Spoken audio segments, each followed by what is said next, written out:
to the Triple B Podcast.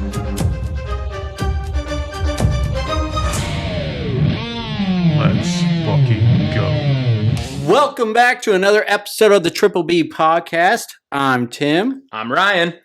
And this right here is the infamous Nathan that we bring up every episode, basically. My older brother. You've met me. He's the one who gifted us the wonderful spinner belt. Get her going. Wonderful. He happens to be our first guest on this show, right? Yep. So taking your virginity just like old times. Yep. A milestone. Wouldn't have it any other for way. us. But it would only be fitting to have Nathan as our first guest on the show. You. So. Absolutely, yeah. I'm happy to be here. Been listening to you guys since the start, so I'm happy to be here. Happy to be sharing my opinions also. So hell yeah. The correct opinions. The only ones. The only ones. It's true. That's true. Let's jump right on in. We are going to bust open the old Bourbon in the Bank briefcase. I like that. So that I can present to you. Forgot. Yeah, it's backwards. Fucked up. I put the logo on the wrong side of the briefcase. Yeah, I'm pretty sure Tiffany Stratton did too. I was too excited when we got it. We have the 10-year aged tin cup. Ooh. Have you had this before, Nathan? I have not had the 10-year. I've had tin cup. I have also had tin cup, but I have not had the 10-year, so that's why I went with this. Timmy? And I have not had tin cup, so All right. Another virginity popped. Perfect. While I'm getting this open, Timmy's going to run us through our socials. All right. Our socials are at Trippy Pod. You can find us on Instagram, X, YouTube, TikTok. You can find our podcast on Spotify, Apple, and Amazon. We are the Triple B Podcast, Bourbon, Belts, and Blockbusters. And you could get hold of us at a Gmail at triplebpod619@gmail.com. So send us your feedback of the show, any ideas that you have for the show, and we'd love to hear anything. We'll be posting more on social media going forward where you guys can interact with us. But I got to join the pour over here. I'm so far away. Please, sir, can I have some more? Oh yeah, that's a good. Afraid I wasn't gonna get her open before you finished the socials. Yeah, I didn't realize you learned how to read so quickly. It's because of the wrapper. Good thing that put the cork back in her. Good thing there's a tin cup on top. Yep, we're good. Oh, I didn't even notice that. Yeah. Tin cup. Yeah. Shot It's a little shot glass. Ah. Where'd you get that at? Oh, got a little bit of wrapper inside mine. Got that at Fred Meyer. Got it yesterday. I didn't wait until 6 o'clock this morning with my daughter. All right, good. They were a couple weeks ago. They were gonna think Lane needs a little alcohol. Yeah, I know. But yeah, it was. They have like their normal alcohol case, and then at the one end they have like their specials. Premium. Yeah, the premium stuff case. And yeah, that was in there, and I was like, hell yeah! I was looking for a different one. They don't carry it at Fred Meyer, and I didn't have time to make it down to Total Wine to get the one I wanted to get. Mm-hmm. So I went with this. I was like, all right, that should be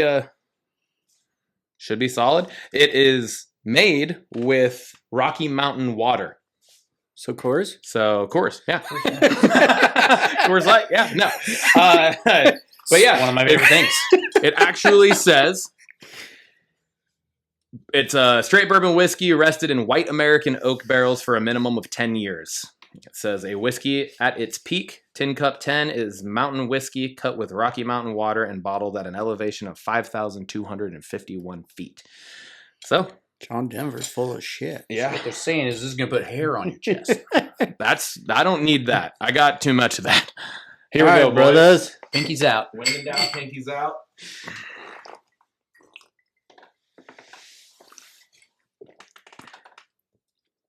Ooh, we're back, damn. baby. We're fucking back in business. Ooh. That. God damn. That's good. All right. Guess first, dude. 1 out of 10. What are you giving her? So, I will admit for the listeners, I'm not a bourbon guy. Yeah. You guys know I'm a Scotch guy. Yep. I prefer Yep. Scotches. Yep. But this is phenomenal. I'm gonna go with an 8 Okay. on this. I I'm gonna like give it. This guy an 8. I like it. Timmy? I'm going a 9.5. 9.5. Yes, it is so smooth, like so smooth. And then it kicks you like after like 2 minutes there, it kicks you back in the throat. I like it. Really like it. I'm resetting the standard. Oh, I'm going 10. You're going with a 10. I'm giving he's it giving a the 10. 10 year a 10. I think this is 10 year a 10. Yep, the Tin Cup 10 is getting a 10 from me. I think that is for me that is hands down the best bourbon we've had on the show so far, and that's saying a lot because the French Oak makers that we had that was the first episode, has been the bar since day one, and that's fucking good.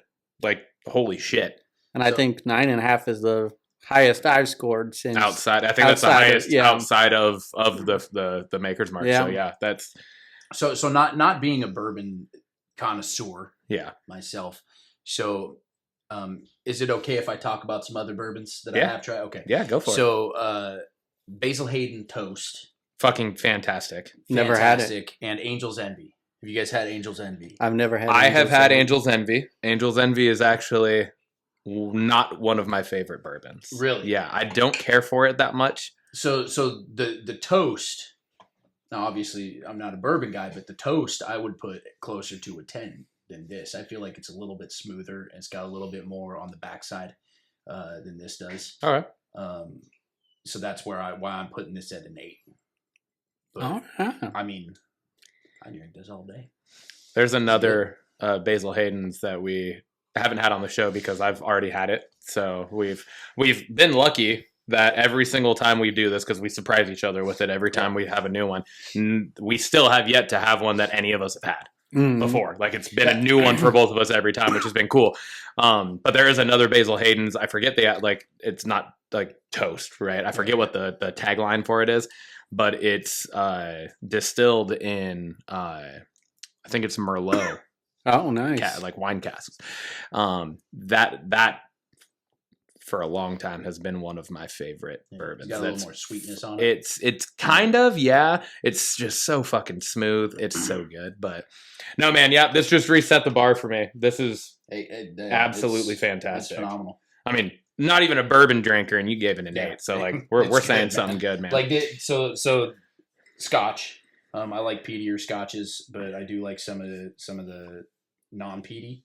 And I would put this against any. Now, what does peaty mean? So peaty is that kind of smoky. Okay, yeah. Smoky. And you like the smokier ones? The smokier ones. Okay, but like you get like a good Glenlivet. We got a bourbon for you, my friend. Yeah, this guy will take on a Glenlivet any day of the week. Yeah, we've never done this before, but when you get down to finishing that, if you're up for another finger.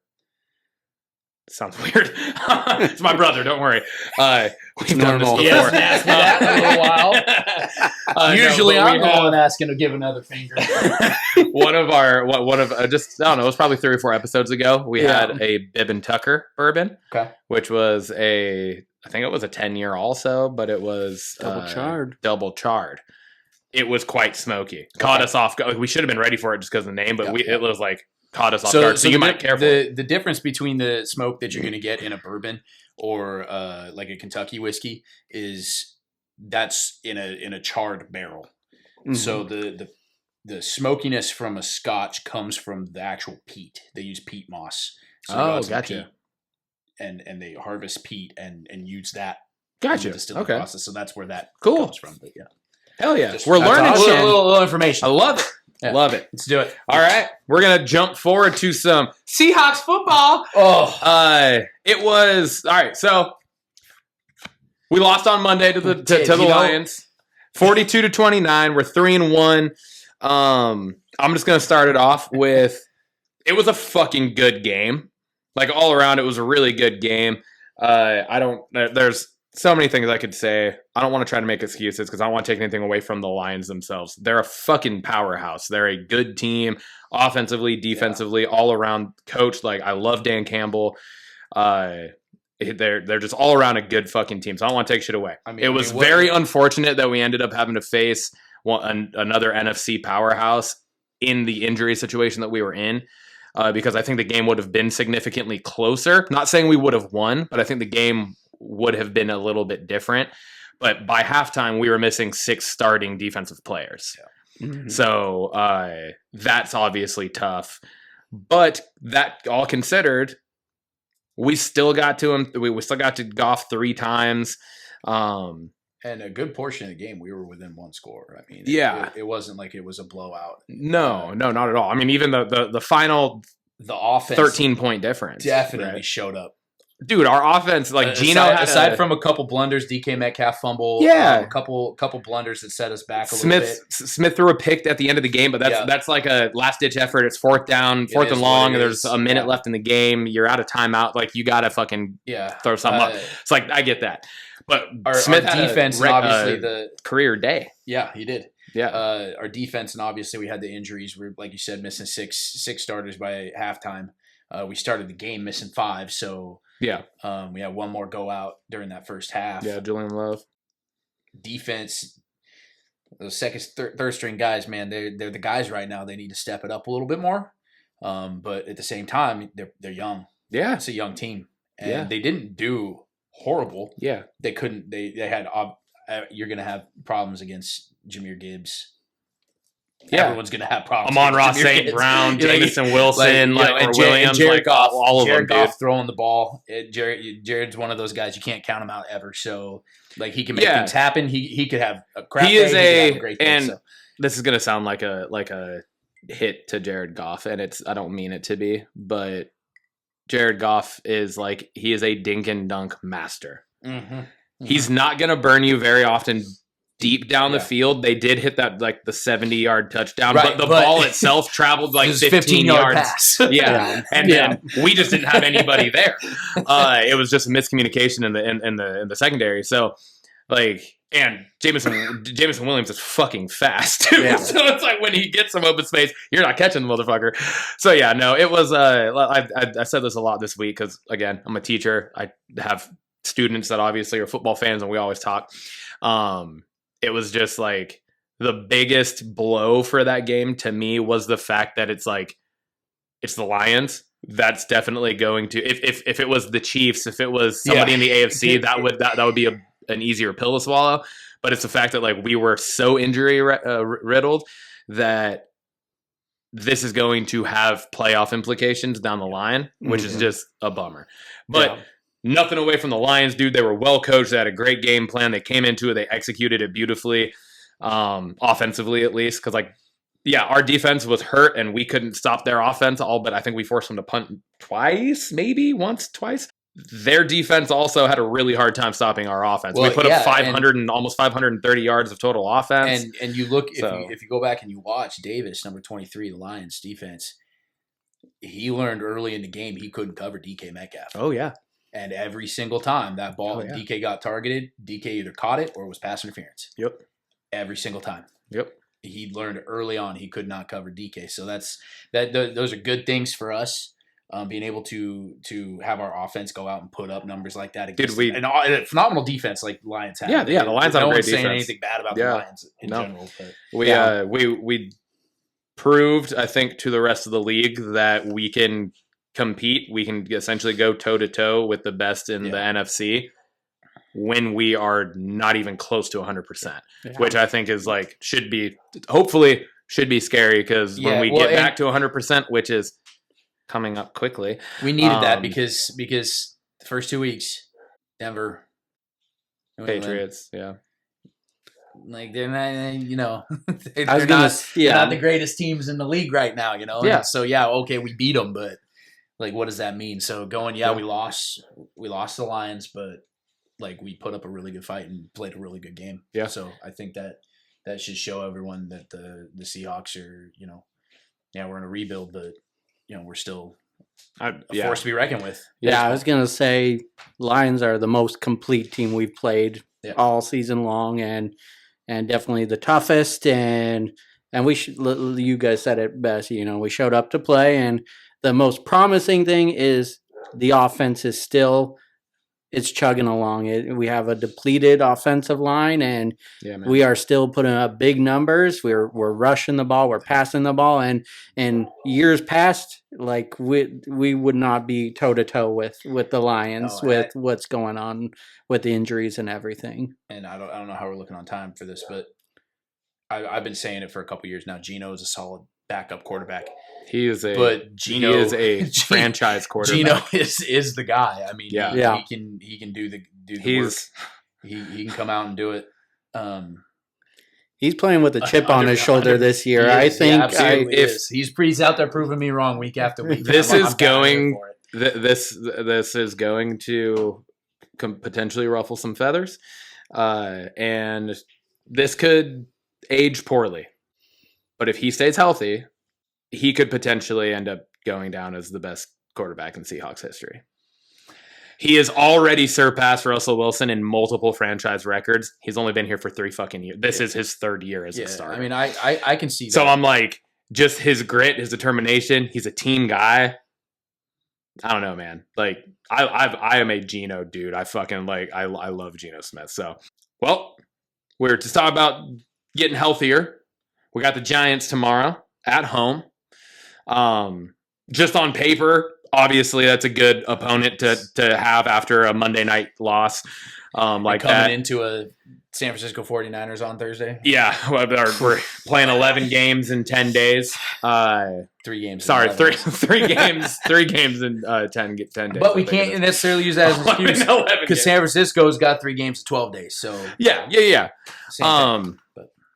But Ken Walker's fully healthy. Yep. He's back. Obviously, he showed that real fucking well on Monday.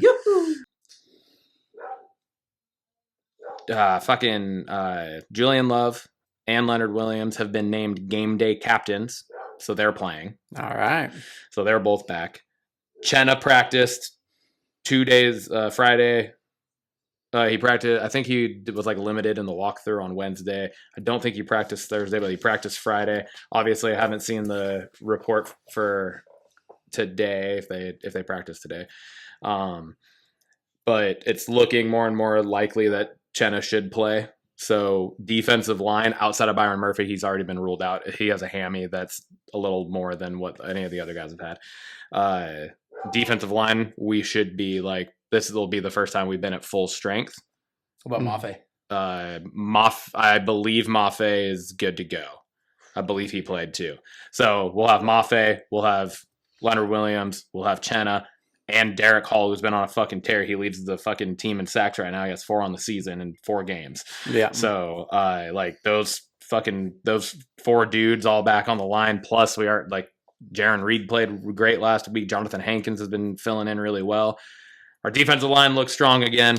Jerome Baker's practice, so he should be back. So our linebacker crew should be at full strength. I did see Tyrese Knight didn't practice 2 of the days, so I'm not sure what that's about. So it's really just, at this point now, it's our offensive line that is still turnstiles, but they've held up enough. They've held up well enough in the run game. Yeah. Right. And then when you get the run game going, the pass game shit opens. So, and even if they can't hold up in the pass as well, Geno proved this last game that he can. He doesn't need the line to hold scramble, up. He can get out of there. He can play. So. Not only can he scramble still really well, he might be one of the best quarterbacks in the league at getting the ball out quickly from pressure. Yeah. Not just snapping it and dink and dunk, but getting this his release is so fast. So I don't know. My thoughts, this is a game that we need to blow them out. This needs to be a multi-score lead at halftime to bounce back from the loss to the Lions, to then just continue to kind of solidify we're not playing down to teams. Yeah. We can take that loss on the chin and then come back the next week on a short week and go fucking hand it to a team that has no business on the field with us. That's what the Giants are. Yeah. The Giants they're a joke of a team this year. At the same time though, do you want to put that kind of energy into a blowout type situation with them, knowing that you have a team like the 49ers 4 days later? What do you mean? What do you mean that type of energy? Do you want to run the Giants that hard? I think you have to. I don't think you have a choice. Because if you don't, if you take your foot off the pedal, then they're going to surprise you, and and it's going to be a much closer game than it should be. I think that's the mentality that you end up getting in that we got into under Pete Carroll a lot, True. which caused us to play down to teams. Playing for the next week, not for this week. Yeah. You're playing down to the team instead of you just play the fucking game that you play, which is what I love about Mike McDonald. He doesn't give a fuck. Like, he's so fucking stonewalled of a dude too. Like, you see him on the sideline, almost no emotion the entire fucking game. It's just like, Well, and that's and I love that. Pete's first, couple seasons, the Super Bowl season, both Super Bowl seasons, the one that we won and then the one after. They played like that. It was we're playing for this week. Mm-hmm. Yep. And then playing for that 1-0 time. After Russ got hurt that one time, they started playing for next week. Yeah. And I agree. That's where you lose yourself. So Yeah. I mean, all right, I'm going. Stomp them. Like I said, I think it needs to be a blowout. What are you guys thinking? I think it needs to be a blowout. I don't know that it is going to be a blowout. Can I pause real quick? I forgot to say. No Singletary, no Malik Neighbors. They're down their They're down their only 2 offensive weapons, and a starting tackle.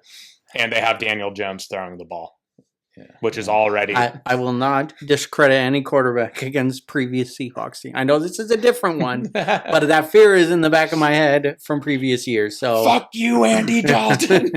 Fuck you, Colt McCoy. Yeah, Colt McCoy is the fucking number 1. Goddamn. He was on the Giants and Cardinals and beat us. So I think no, because I haven't. We aren't playing fantasy this year, so I haven't been following everyone as closely as I should. So with that new revelation of offensive weapons being gone, I think we're all we got. We're all we need. Yeah, Timmy, what do you think? I think maybe we see a little Legion of Boom action going on out there this week. I agree with you. I think we need to come out strong on this win and just blow the door open and don't even make it a close game. So I think the Seahawks win, and they should win, and bring in some good momentum going into that Thursday night game. Hell yeah. Which I'm going to be at. Yeah, the Niners game. Oh, nice. You and Tally are going. Tally's a Niners fan. Yeah, my girlfriend. Yeah, I know. It's questionable, but we still love her. Mostly.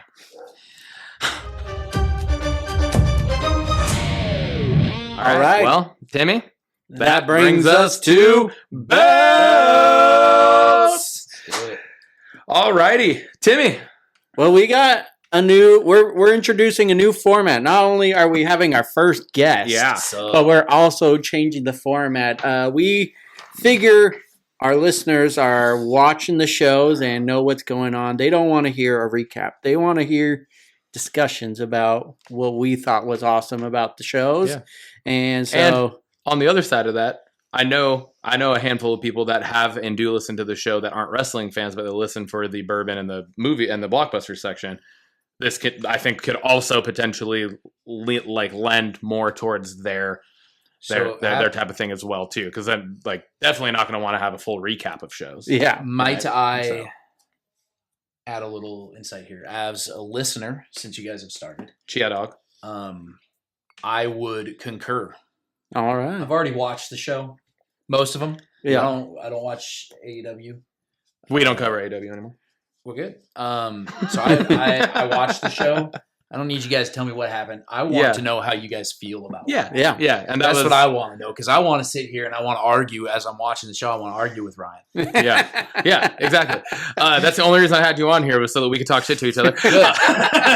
Tired of you saying it and me watching it and hearing about it later. Well, stop having stupid thoughts.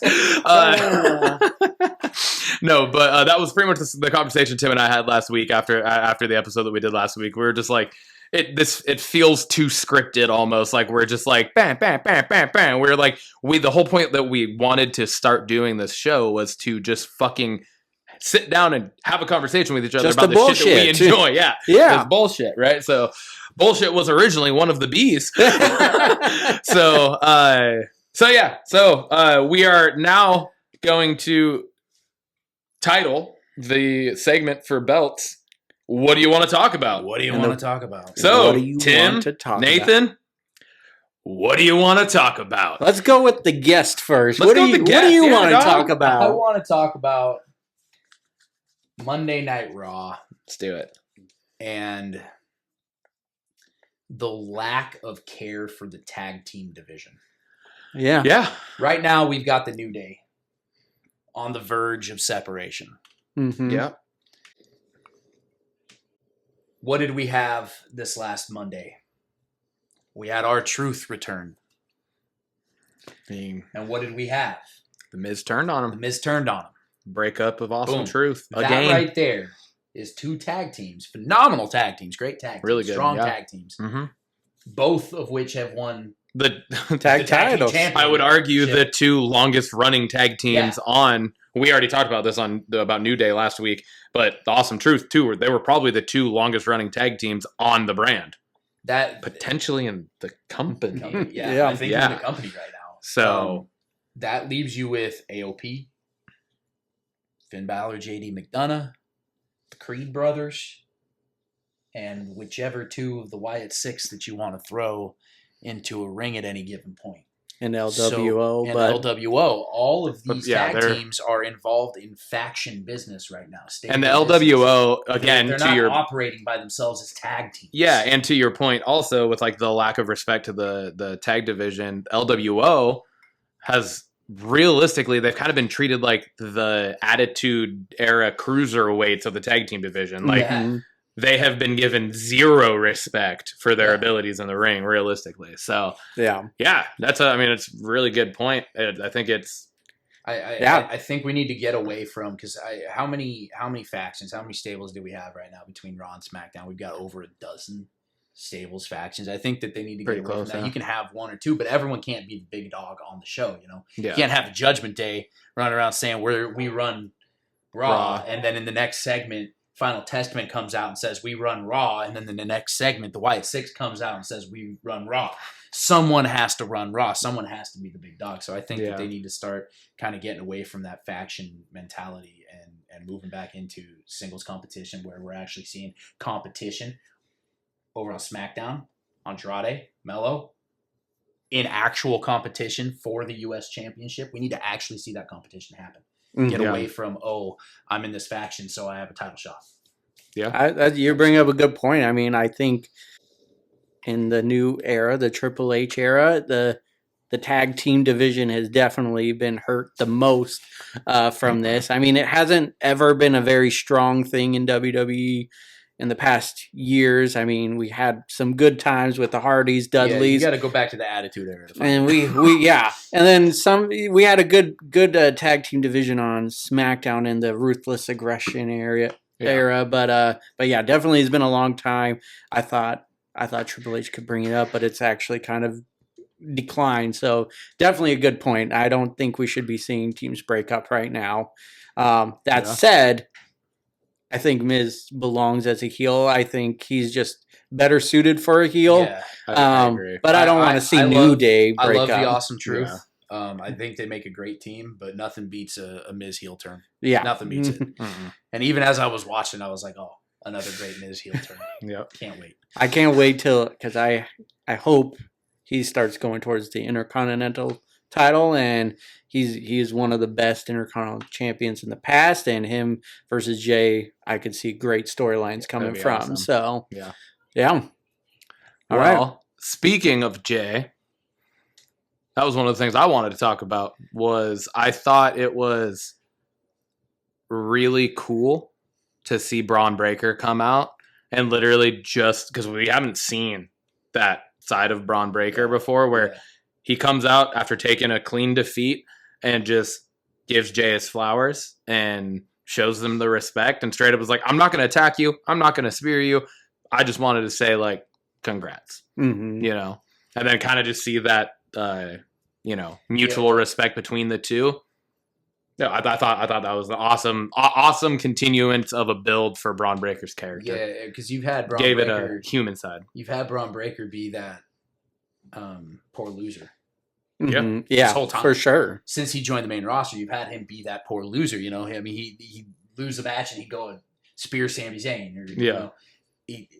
You've had that. So to see him come out, that is amazing character development. Yeah. And I'm here for it. Just like Ryan just said, it was awesome. It was awesome. Do you think this was a face turn for Braun Breaker? It seemed very, good guy-ish, and then later in the night, he even confronts Gunther, who is a big-time heel. So, is it a face turn? Is it a start of a face turn, or is it just?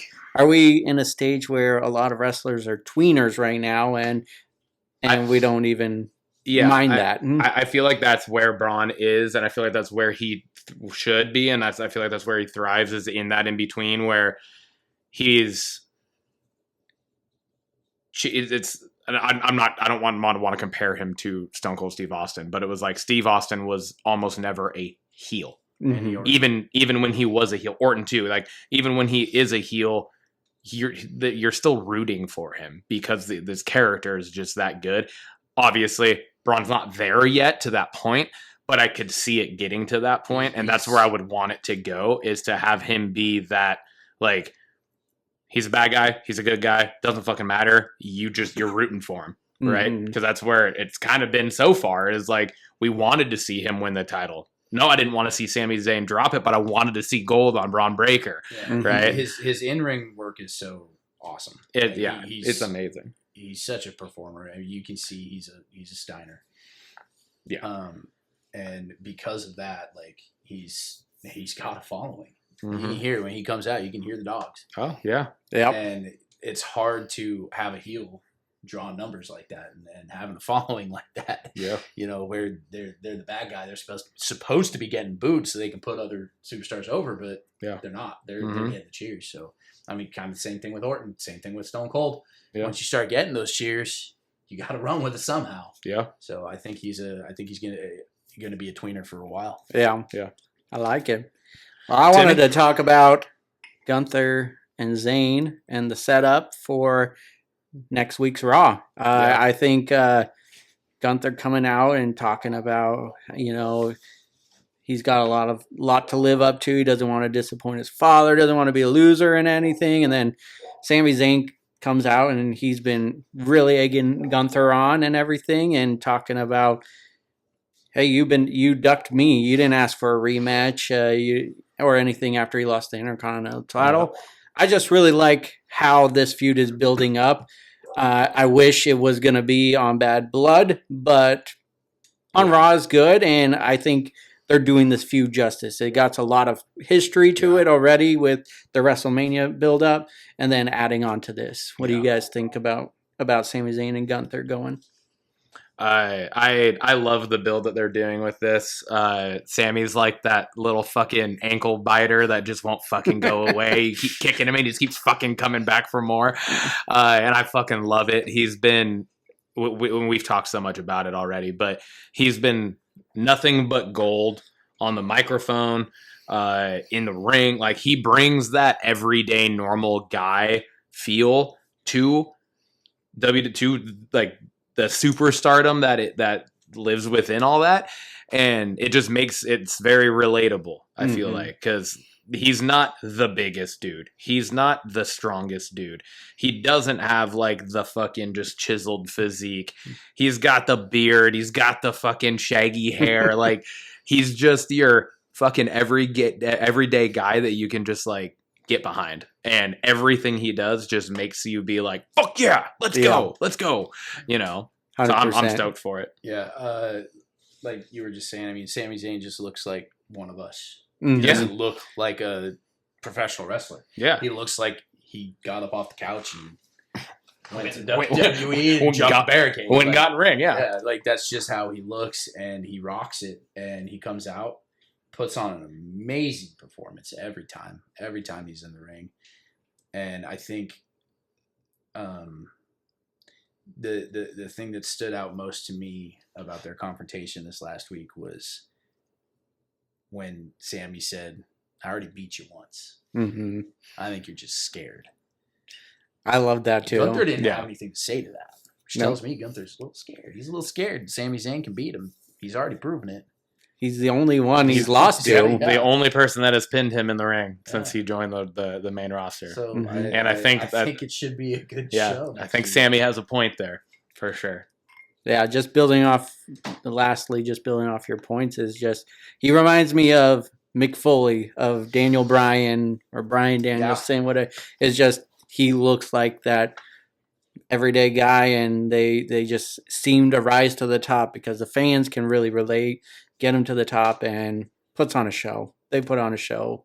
He's the ultimate underdog. Yeah, he really is. He's even more than Jack Gallen. Yep. He didn't have a leg.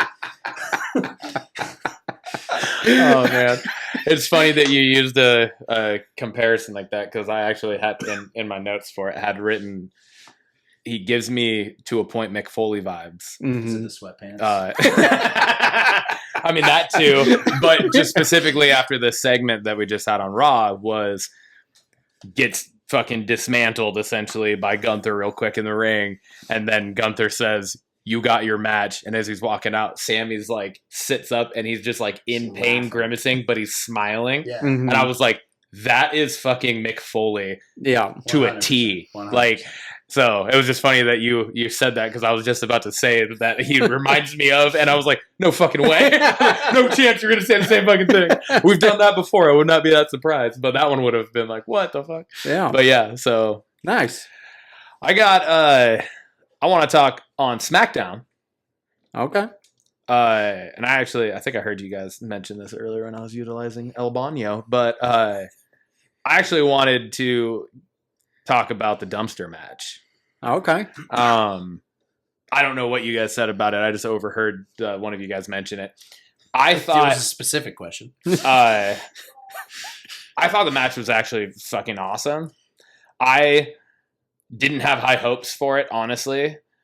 But Chelsea Green continues to do nothing but impress me 100%. with the fucking spots that she is willing to take for this. Like, there's not a lot of women wrestlers that we've had over the years that are taking some of the bumps that Chelsea Green's taken. Fucking Money in the Bank. Yeah. The fucking off from the middle of the ring, ladder out to the side. Like, that's the type of shit that you're used to seeing fucking Jeff take. The Dudley, like that type of shit. You're like, what the fuck? And then the fucking power bomb into the goddamn, through the table into the dump. I was like, let's fucking think she go. was going to be okay after that. Yeah. Yeah. Because she had hooked her feet on the front of Michin to help hold herself up. She did not unhook One of the legs, right leg yeah. Oh, when really? she came down. I did not think Chelsea Green was coming out of that uninjured. Yeah. It was, I mean, dude, it was like just all around. And That's a quick way to a torn ACL. yeah. But Michin, too, is just continues to just fucking show out in these matches. And like, she thrives. Like, dude, she is the most hardcore character in WWE on the roster. I from think top to bottom, from the world titles down to the bottom of the NXT roster. Michin is the most hardcore ECW fucking character. Like, her whole attire, like everything just cries ECW hardcore. She just needs more charisma. That there's something lacking there for me. Yeah. I think she's got the total package in the ring. The bell rings. She's on it. Like, it's just there's something missing character wise. To play for devil's me. advocate to that, I don't think she's been given the chance. Agreed. Right? I would to agree. build that. Yes. Because like that's not like that's something that has to be grown Mhm. for the most part, right? There's, unless you catch that fucking light with certain individuals, like there's not very many that can just fucking pull that out of their ass, right? And be able to just like start superstardom overnight. Yeah. Fucking Stone Cold, right? Winning King of the Ring, and then drops two fucking just absolutely fire catchphrases, one after another, just off the top of his head. Austin 316, and then I just kicked your ass. that's the bottom line because Stone Cold says so. That's how he ends it. And it's like the next day on Raw, that's all the signs were in the crowd. Yeah. Like, that's the type of thing where you're like, you're catching lightning in the bottle. Yeah. Right. So I think like Michin just hasn't been given enough opportunity. And the more that she keeps getting the screen time in these matches, I think that's going to just, I think she's on the other side, grown. Chelsea Green. I don't like Chelsea Green's character. Really? I just don't. I love it. I don't. I absolutely and I'm love supposed it. to not like it. Yeah, So it's working. for sure. I'm supposed to not like Chelsea Green. And that's why I like it so much, is because she's I so also fucking good at making you hate her. I have not liked Chelsea Green's in-ring work over the last few months until the dumpster match. I think she put on a phenomenal match with Michin. Yeah. It was great. I didn't see anything where I was like, oh, Yeah, no, she was like certain. If Chris Jericho, if you're watching this, I'm going to use the word botched. I know you hate it. There were no botched moves. There were no botched spots. it was very clean. That whole match was very and to clean. answer your question, Tim had asked me how Chelsea Green came out covered in what looked like chili when Michin had gone in there 2 times prior and came out clean. So I know. That is true. That is very true. Why is Michin not stinky is what I'm getting to. Yeah. she also went in the dumpster. Yeah, she just didn't she get did. the lid closed. So maybe the chili was on the lid. Yeah. It's got to be on the Yeah. road. That's what it is. Yeah. All right, Nathan, what you got? You got anything else? Another one? I'm going to need another finger here. Do you want the other stuff, or you just want this again? Let me try that other stuff. Okay. I said smoke and caught my eye. Let's talk about this bloodline situation, huh? Obviously, Roman Reigns and Cody Rhodes can't take the entire numbers of the bloodline, right? Nope.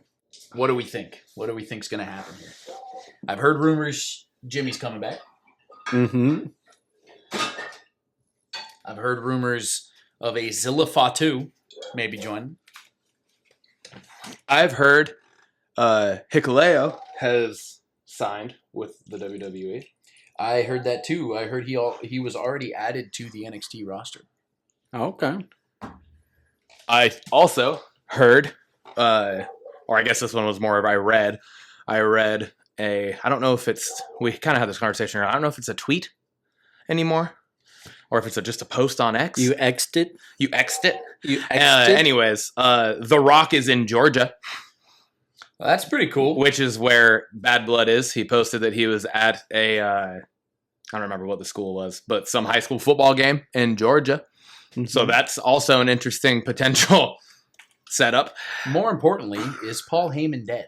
Yeah, that is I have one not thing. seen him since the Bloodline killed him, and I would like to see him. He's probably catching up on sleep. The last time we saw him, did he not had no look well. sleep. He The man did not look well. So he's having he's hibernating. He looked real hibernating and maybe dead He'll be back as tomorrow. well. Big guy. Yeah, he looked rough. Yeah, I don't know. Me and Tim have talked about this on the show a couple times, just especially since like we're going to Survivor Series, and just like what we've hoped for and whatnot. And I know that we've both, whatever happens at Bad Blood, whatever, we need the goddamn Bloodline Civil War to happen. Oh, absolutely. I mean, it has to happen. Like, It has I to. think it should be a foregone conclusion that Jimmy's coming back at some point in some capacity. We know The Rock's going to, just based off his final interaction with Cody, that he's not done. There's more shit there.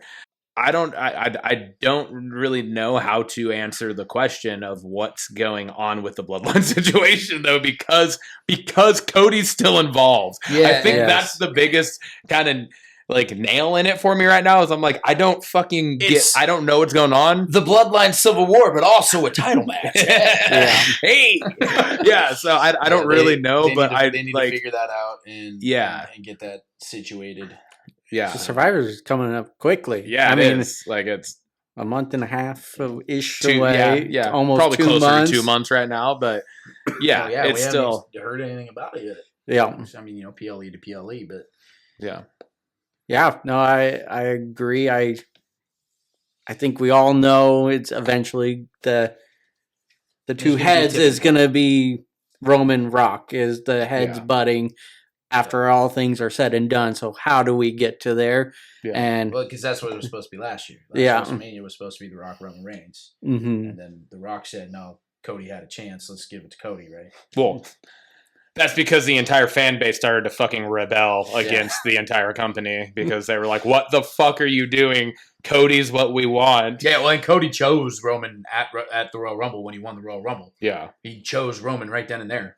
yeah. So that was weird, but I only got one more thing I wanted to talk about. I got a couple things, but Okay. yeah.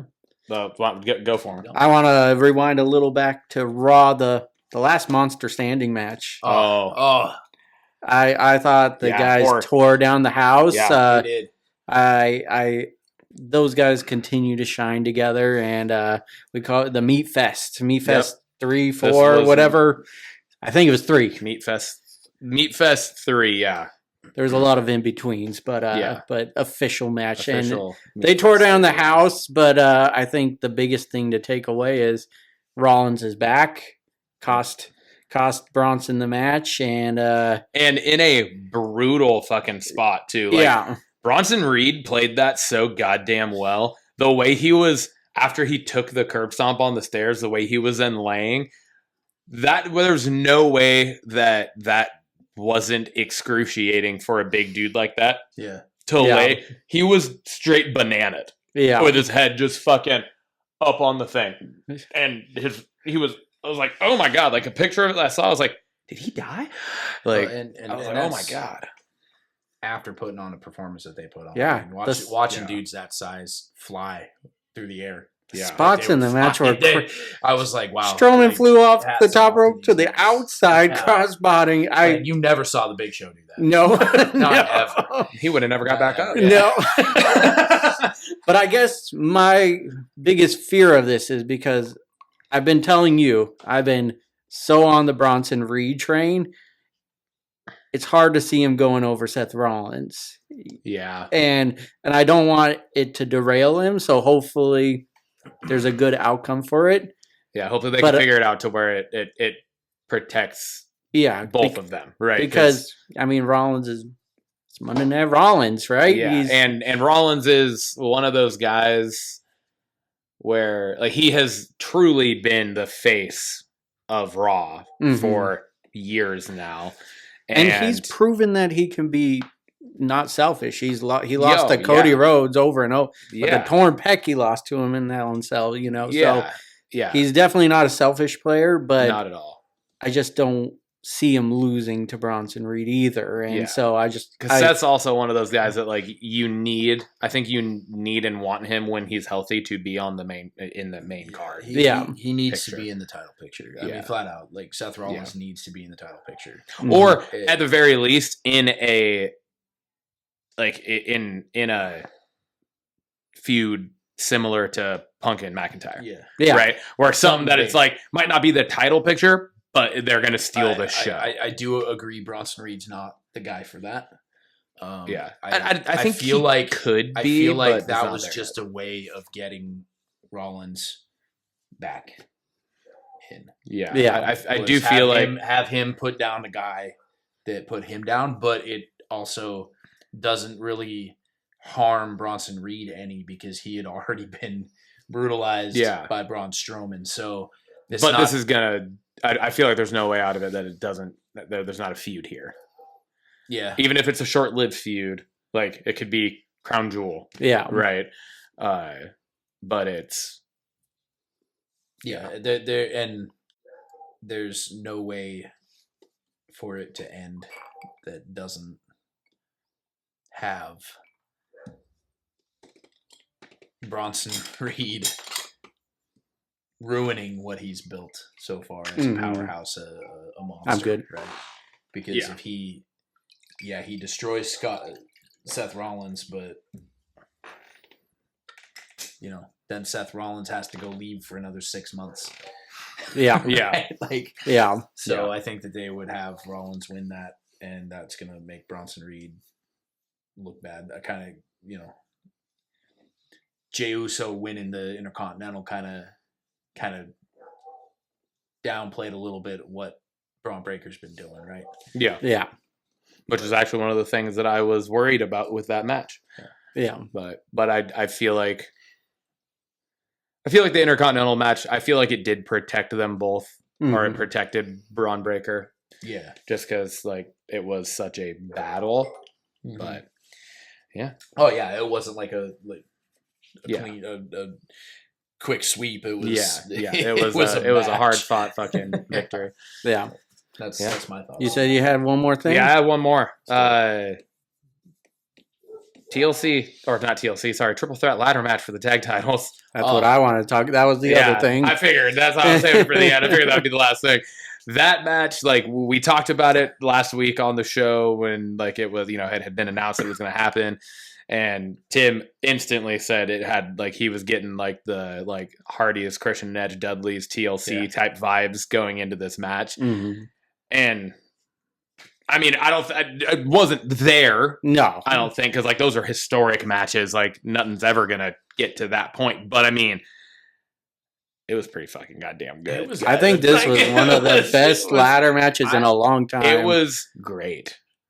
It was awesome, and it was Tama and Tonga, Tonga and Tonga. No, but specifically Tonga Loa. I have no qualms with him in this match. I have one. For the most, I have one. Say for the most part, one. It was how he got the belts down. Like he climbed. He was all he had to do was pull the belts down. He didn't need to bring down the whole thing. I think he was struggling with the belts a little bit. Yeah. And then he stood all the way up on the top. I was freaking out for him. Like Tom was holding the fucking ladder on the bottom, like don't fall, don't fall, don't fall. And then he unhooked it, which they have done that before. That's not new, unhooking the whole thing with the tag titles. But yeah, it took a little longer than it probably should have. But your point, performance-wise in the ring, I think he did great. Great. It was a great match. And what a great ending, too. Like, they really set it up to make you think that the Bloodline was losing it. Yeah. I mean, just the sequence outside the ring, going through the tables. The frog splash through the table was... Was that Tez? That was Tez, right? Yeah. Yeah. Oh, my... Yeah, that's the best frog splash.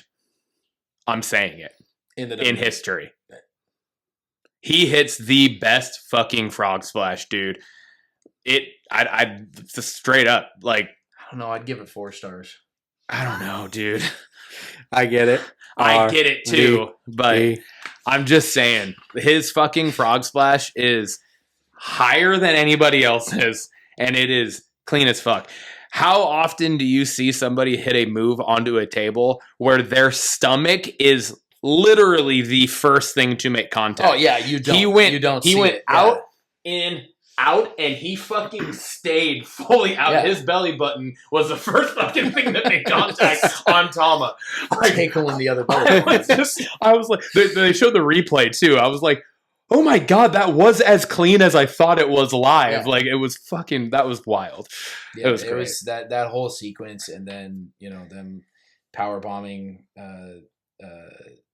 Tama. Was it Tama? Tonga. I think it was Tama. It was Tonga. It was either Tonga or Tonga. It was one of them. Tonga Loa, I think, is the one that ate the frog splash. After and then Tama's the one that took the power bomb through the announce table. At that point, I was like, they're taking the belts from them.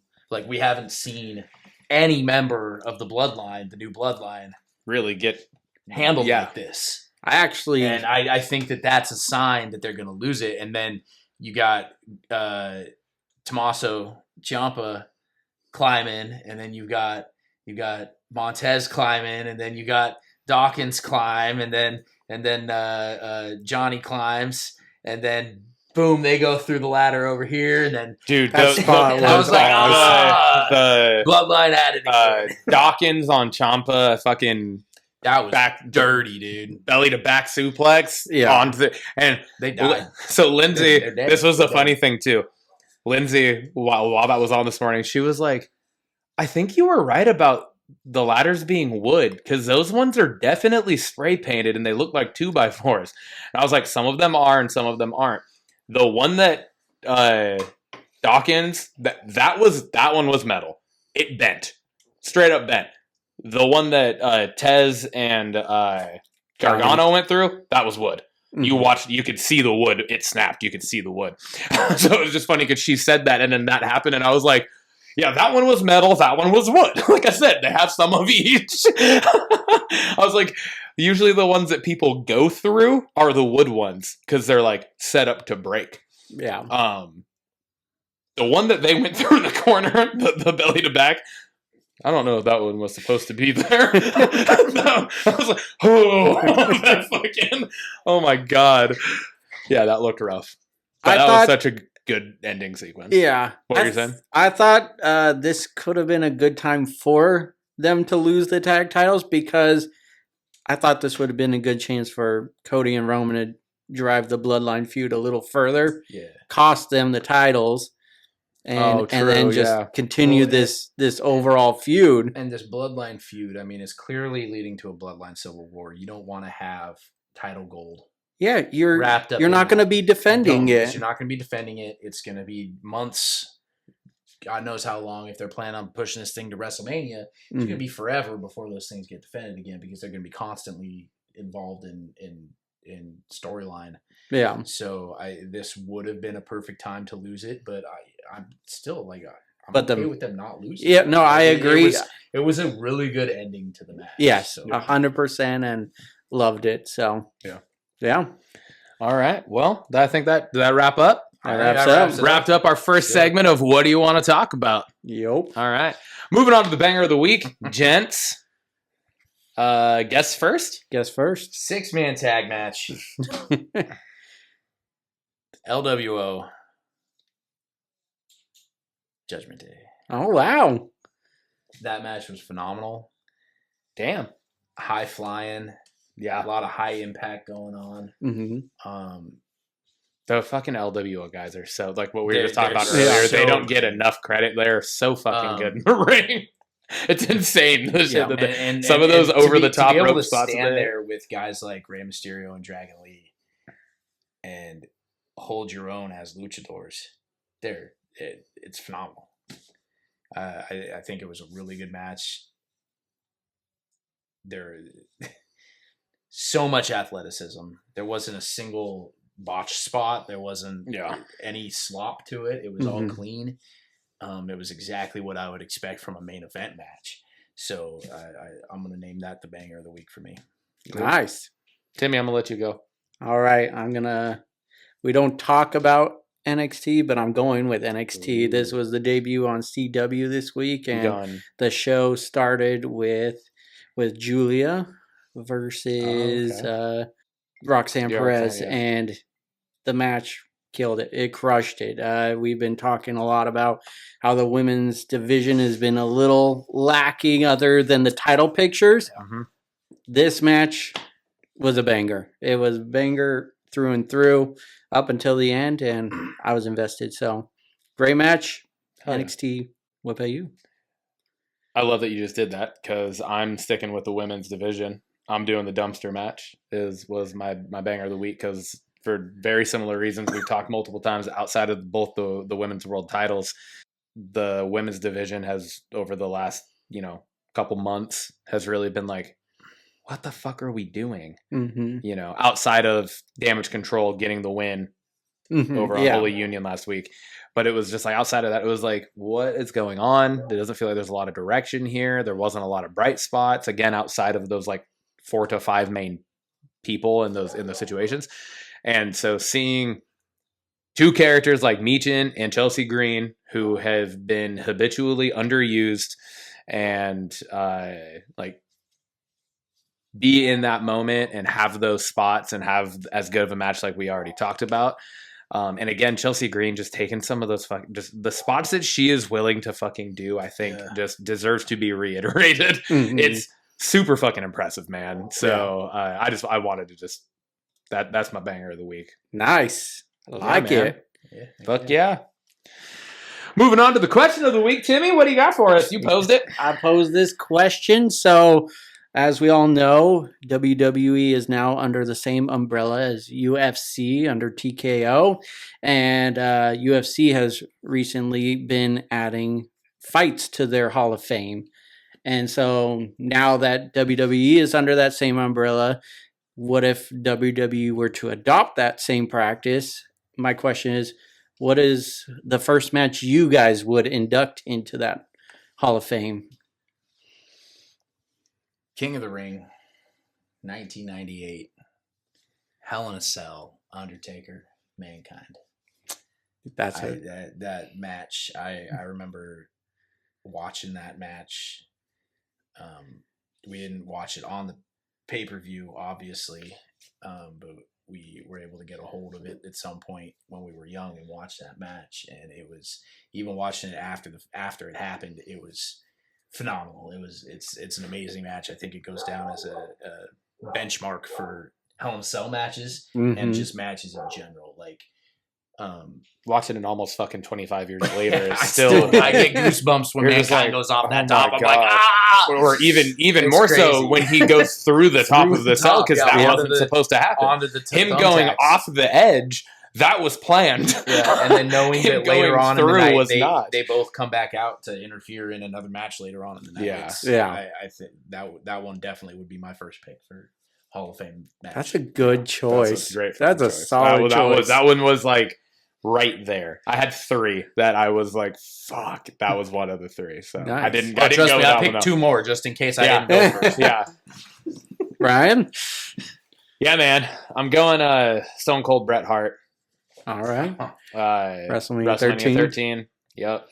It was I think it's arguably one of the most influential matches in the history of WWE. Because it kind of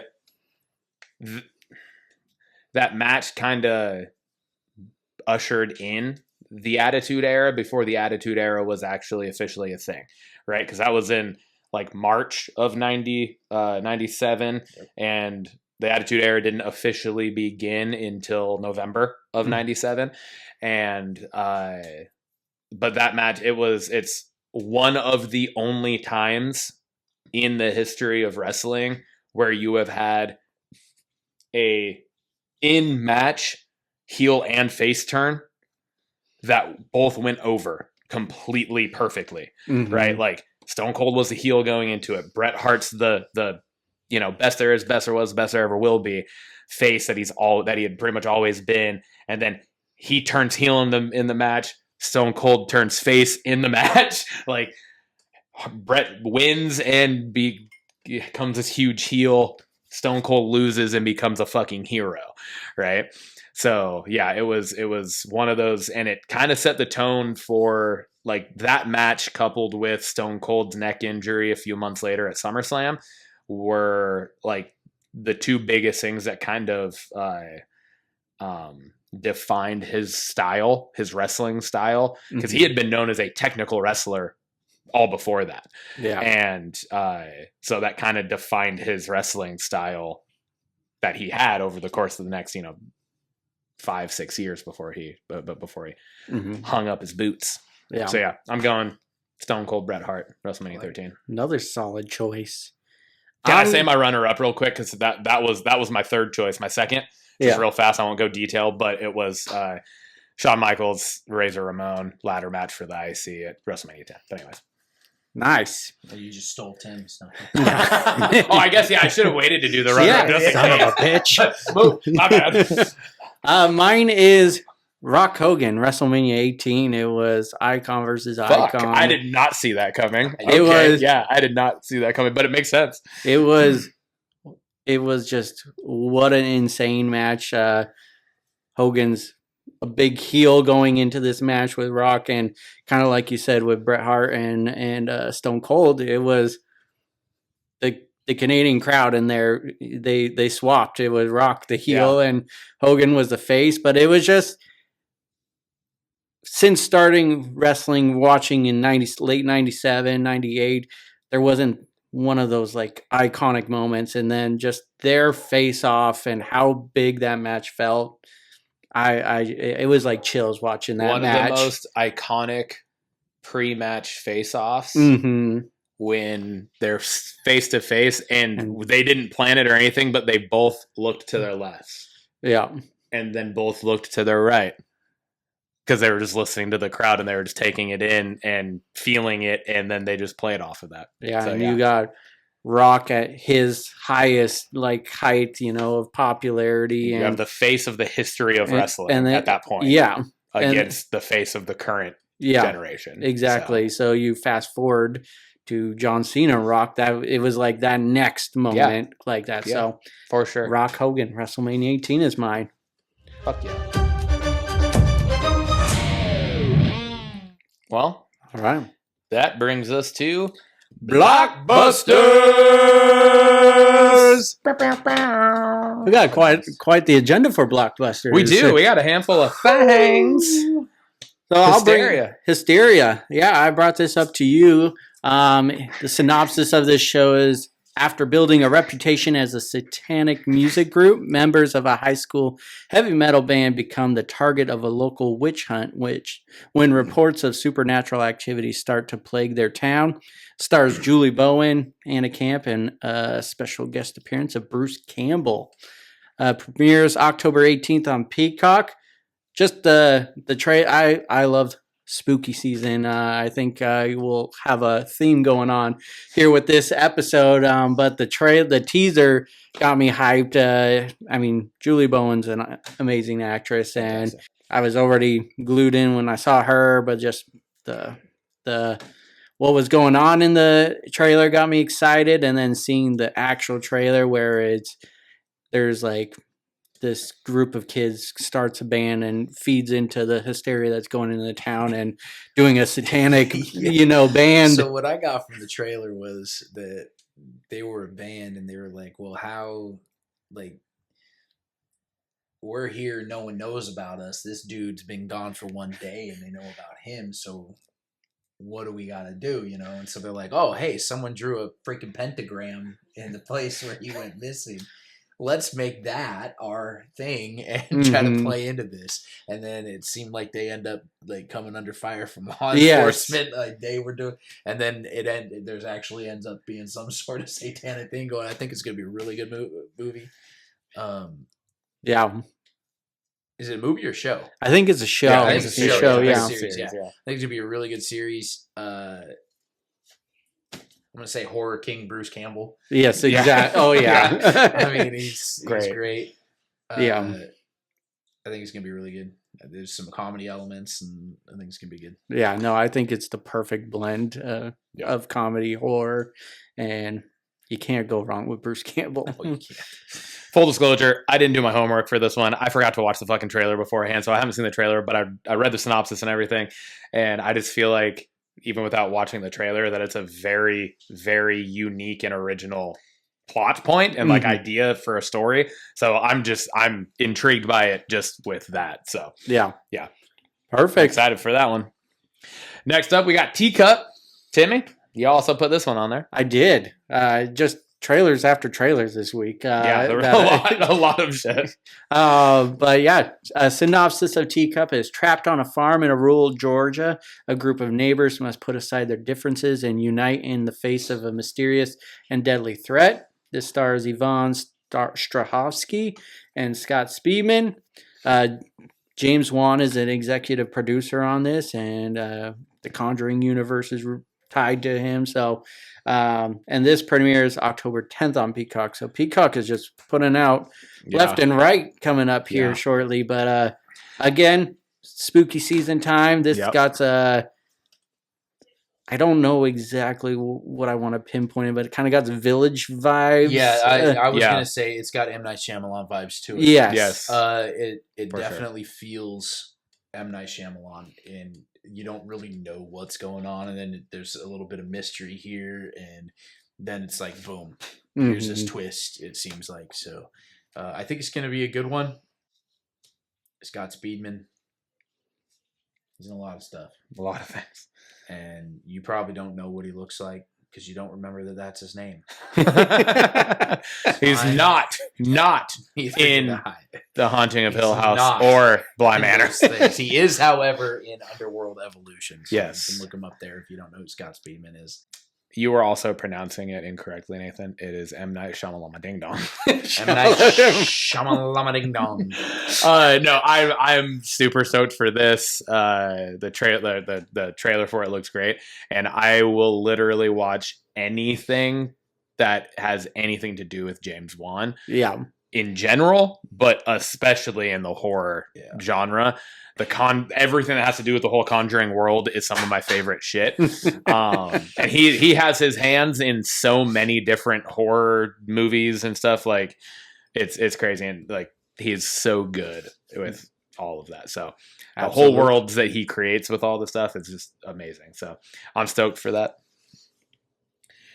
No Good Deed. I put this one on here. I had never even heard of it until I saw the trailer for it, and I was like, "What the fuck?" I saw first off, I just like read the title. It was like No Good Deed trailer starring Lisa Kudrow and Ray Romano, and I was like, "What the fuck? I gotta watch that." That just right there, I'm hooked. Oh yeah, everybody Like, likes Ray. Yeah, right. And most people are friends. So, synopsis for it. When Lydia and Paul decide to move on from their empty nest to forge a new life, they list their gorgeous 1920s Spanish-style villa located in one of the most desirable neighborhoods in Los Angeles, and the real estate frenzy begins. As they struggle to hide the dark and dangerous secrets that linger inside their longtime home, Paul and Lydia begin to realize that the only way they'll escape the past is to finally face it. So again, kind of adding to the spooky season vibes there. You don't get a lot of the dark secret side of stuff in the trailer. No, like you really don't touch on it a lot. It's just the trailer has a very like high anxiety feel to it, but it really just feels like all they're playing into is just like almost the stress and anxiety of trying to sell your home, right? Mhm. But there's more to it. Yeah, so I already said it, but it stars Ray Romano and Lisa Kudrow as Paul and Lydia, respectively. Also has Linda Cardellini and Dennis Leary. This is from the creators of the Netflix show Dead to Me. That was Linda Cardellini and Christina Applegate. And yeah, it premieres on December 12th on Netflix. All 8 episodes, if I remember correctly, will I think it said will all drop on the same day. So, yeah, that looks awesome. Also, Yeah, the trailer looked good. With what they did show of Lydia and Paul, it kind of reminded me of Beetlejuice, where they're hiding up in the attic. yeah, you know? yeah. I and just watched that today. Yeah, and so first one. it kind of reminded me of that. But like to your point, I was Yeah, like, it totally does. what is going on in this house? But Yeah. there's something going on. But yeah. It like the trailer. So did you watch the trailer for it? No, No. I got this information, this homework 12 hours ago. Less than 12 hours ago. So I did pretty good with the first 2. Yep. No, I think they did great. So. No, it really does. It has like the Beetlejuice vibes to it. But yeah, it like I said, it does a really good job of like pulling you in because there's more, but you don't know that what that more is. Mhm. And so it makes you just be like, okay, now I'm like just a trailer on. I'm like, I gotta know what the fuck's going on in this show. So like I'm going to be binge watching this probably over winter break. Yeah. And I love so I love Dead to Me, and so I that show was great. loved So that show was great. yeah, Awesome. All right, moving on. I think this is the last. No, we have. Never mind. 2 more. time cut. I think we watched We the both- trailer at the same Yeah. time. Yeah, I because did not. Oh, you did I not? did not watch this one. It was funny because Was this in my notes? I don't remember this being in my notes. I sent this. Yeah. I'm pretty sure I sent it to you after we had everything on here. But regardless, Tim sent it to me, and I had literally like just watched the trailer like 15 minutes before that, and I was going to add it to the agenda for this episode, and then he sent it to me, and I was like, I was just watching this. That's fucking awesome. Yeah. Synopsis? Yeah, Lucy, a modern high school senior and amateur inventor, accidentally finds a time machine, travels back to 2003, the year her sister was murdered by an unknown serial killer. Torn between solving the mystery that has undone her parents and her hometown, saving the sister that she never knew, and irreparably altering the future and her own existence, Lucy must decide how to stop the slasher, save her family, and blend into 2003. This stars Madison Bailey, Michael Shanks, directed by Hannah McPherson, and premieres October 30th on Netflix. And obviously, the first thing I thought about is we're already doing a flashback movie to 2003, and that was when I was in high school. So now I'm feeling really old. Oh God! These fucking old ass geezers. Shut up! I was in 3rd grade, maybe 4th, depending on the time of the year. The trailer was awesome. I don't feel that old. Trailer was awesome. It had Avril Lavigne playing in the background, and Of course it did. because That's all we listened to in 2003. 2003. It was awesome. But it definitely reminds me. up. I have a double comparison for what the feels I have for it. Yeah, so I watched a movie last October called Totally Killer, which is a Prime movie, and the premise of it was a time machine, going back in time, stopping a slasher from killing, I believe it was the mom or something like that. Okay. So very similar, but I'm also here for this one. So I'm excited for it. I mean, all slasher movies are similar, so you Yeah, can't exactly. Exactly. It had. judge it. I feel like it was like Back to the Future and Scream had a baby. Oh yeah. It's kind of the idea that I'm having, at least just out of watching the trailer and reading the synopsis and everything. I'm like that. I like the sound of it. I didn't watch the other one that you just mentioned. I haven't seen that one Should before. give it a so check this is out. new to me, and I like the idea of it. And I also really like Madison Bailey. She's in Outer Banks. She's like one of the main core group of the kids in that show. So yeah, I'm excited for this. I think it's like I said, to me it was a unique idea, again, kind of original, but I guess it's something almost exactly the same has come out before. But Very, very similar, but I mean, Totally Killer was going back to the 80s, so different vibes of the Yeah. movie, but give it a check out because that movie I really enjoyed as well. So. Okay, cool. And lastly, we have on here Companion. This just like the trailer for it just dropped this the other day. I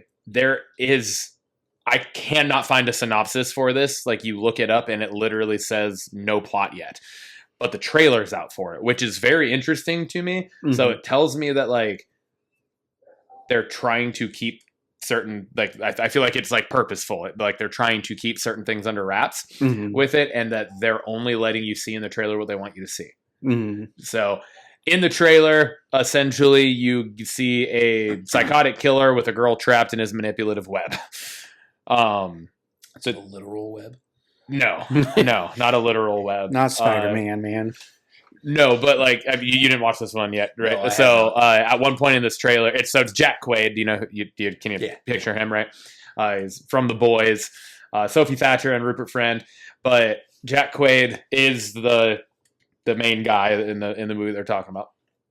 At one point in the movie, you see him like sitting across the dinner, or in the trailer, you see him sitting across the dinner table from this gal, who I'm assuming is Sophie Thatcher. I don't actually know who she is. She's just was the second person listed in the cast.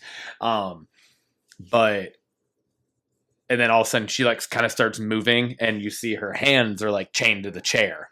So she's clearly not there at her own will.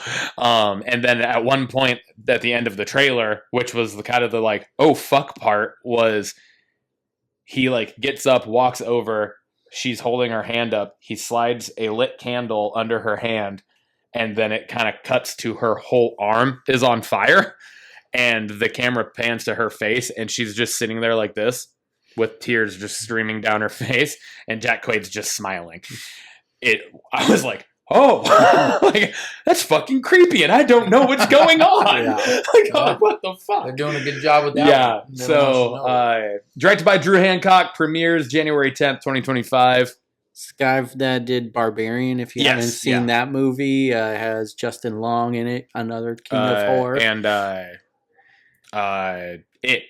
fucking Oh yeah, Scars. yeah, Bill Skarsgård is in it. Him and Justin Long. I don't think I've seen Barbarian. That one was a good one. It Mhm. came out over COVID, and it's only on streaming, or like you can rent it. But highly recommend that one if you haven't. I'll have to Really check good horror movie. So yeah, I'm really excited about this. It definitely, the trailer or teaser, whatever you want to call it, is super trippy. I'm ready for it. Jack Quaid was in Scream and the Scream 5, and I'm ready for it. All right, we're back again, second week in a row. We're doing the Triple B Memoriam Toast. We had 2 people die just within this last. Technically, we had one of these 2 people died within the last week. The other one was announced in this last week, but he actually died back in August, but it wasn't like public until just in this last week. It was announced on Tuesday.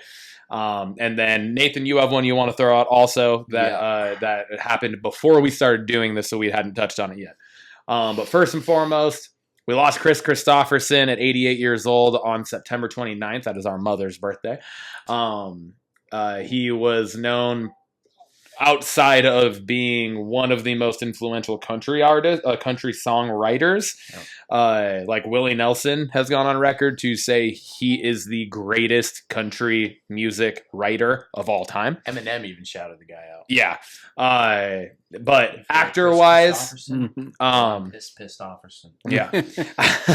But actor-wise, mostly known for his roles in the Blade trilogy.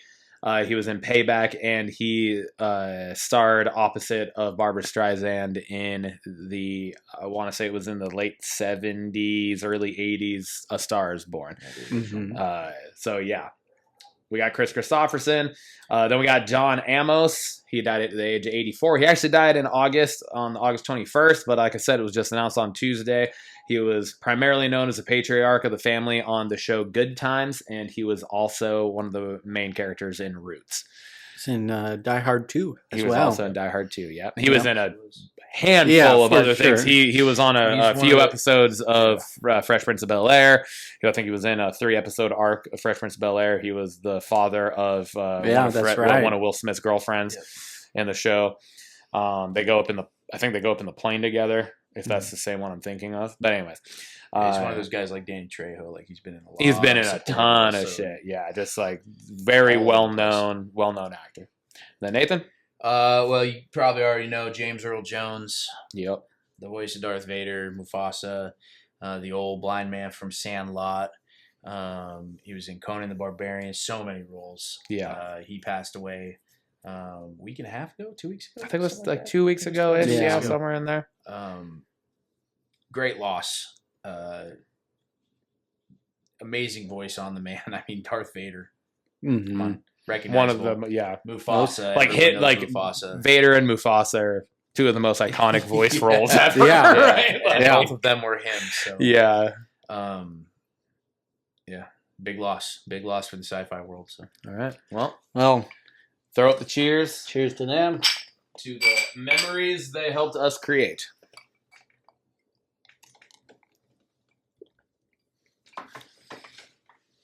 All right, we got our episode Blockbuster special this week of Toasted or Trash. Nathan is only going to be able to chime in on one of these. He was not involved in this when we decided to do it. I watched the trailer for The Bloodline. Okay, Sean William Scott. Yeah. So I can offer how I feel about it. All right, so for those of you that either didn't see the last time we did this, or which was the first time we did this, is only the second time we're doing this. The way it works is I assigned a movie to Tim. Tim assigned a movie to me. We both respectively watched those movies on our own. And then we're going to just briefly talk about them. We're not going to do like a full recap of the movie or anything, but we're just going to like talk about how we felt about it. And then we are going to give it whether we think it's toasted or trash or even in the middle, whatever. And then we're going to try to guess what the other person thought. Yeah. So you want me to go first? I'll go first. Okay. What I assigned you. So I assigned you The Bloodline, starring Sean William Scott. And this movie is about a school counselor who does some extracurricular stuff at nighttime, I would say. It came out in 2019. It's a Blumhouse movie. Kind of got that horror vibes to it. What did you think of it? Yeah, I love Sean William Scott. I'll start with that. There's a lot of the stuff he's been in I've really enjoyed. There's been a handful of things he's been in. I brought one up last week, Southland Tales. I thought it was fucking terrible. But there's most of the stuff it had its bright points. There have been a lot of, especially like his more mainstream roles. I would say, I guess, I don't know if that's the right word for it, but are things that I've really enjoyed. Dude, Where's My Car? The Rundown, American Pie, Role Models, Mr. Woodcock, Goon. He's put out a couple others that like I enjoyed, but I could also see where people could find them questionable. The one where he becomes a tennis coach, that one was interesting. Yeah, there was a lot of weird in that. Yeah, but nonetheless, so start with that. I like a lot of stuff Sean William Scott's been in. Never really seen him in a role like this, for sure. This is definitely like outside of what you would probably typically deem his scope, right? This movie was, I felt like it was in a way a pretty, rip-off's not the right word. Dexter goes to school. Dexter goes to I school. call it Dexter goes to school. Yeah, like literally, it was very much Dexter. That's, I mean, like down even to the plastic in the room. down to him, how he's doing the stuff, but even further down to his origin of it was so very similar, just in like almost kind of somewhat of a reversed role. Having not seen it, but seeing the trailer, it seems that he is in touch with his mother. Is that the same sort of situation as Dexter's father? Yes. Okay. Yeah. Dark Yes. Passenger. Yes. But yes and no. Where like Dexter, the dad, like teaches him to do these things for the greater good type of idea. As a way of controlling. He are we worried too much about spoilers in this situation? Okay. No. They're not new movies. Like this one's 5 years old. So his mom and his dad's like starting to beat his mom, and then he's young, he's probably like 7 or something. He kills his dad in defense of his mom, and then his mom like helps like hide the body and like do this. And then that's kind of what you get from it. But then like throughout the movie, there's one, like the movie starts with a nurse getting murdered, and then it comes back to that same scene later. Like it starts with that, and then it says 3 months earlier, and then it goes through all this stuff, and you find out that that's the nurse that was like part of him and his wife's childbirth, and his mom was there at the hospital and like witnessed some stuff happen, and the nurse was a bitch, and you find out later that it was not him who killed the nurse in the opening scene, it was his mom that did it, but in the exact same way that he does things too, like outside of like taking them Dexter style to a different place. She just fucking did it in the goddamn locker room of the hospital. But yeah, so it was, I don't want to, I'm not going to say it definitely not toasted for me. I'm not going to say it was trash, because I was intrigued, and I think the ending of the movie is what kept me from leaning towards the trash side, because I thought that just, it was such a ripoff of Dexter's whole premise that I was like, fuck man, I was kind of bummed. But the ending with the wife, that's where I was like, okay, that was new. Cool, that was new. The whole time they're playing this, like the wife's like finding out his secret, and like you think she's like going to like turn him in type thing, and she like calls this kid whose dad he killed, because he's a guidance counselor, and he finds out like all these kids' parents are abusing them and stuff, and that's who he's going and killing. So it's like very Dexter like he's killing people for the killing good people that deserve it. He knows we'll never see justice. And so but so the kid whose dad he killed like confronts him, and the wife like hears this and stuff, and then like she ends up going to meet him and saying like, I believe you, and like you think that she's like going to turn him in. She ends up fucking murdering the kid at the end of the movie. Like the wife turned, and then they like form this little trio of just evil. The mom, the wife, and him. And like, so that was where I was like, oh, okay, that was a good swerve. That was a good twist that I did not see coming. So that's where I'm like, I'm kind of middle of the road here. It was kind of mediocre for me for the good ending, but a very, I feel like copycatted plot. Appropriated. Yeah. What did you think? Well, you're supposed to guess, right? That's the whole that's premise. right. I am. Oh, fuck. Question is trash.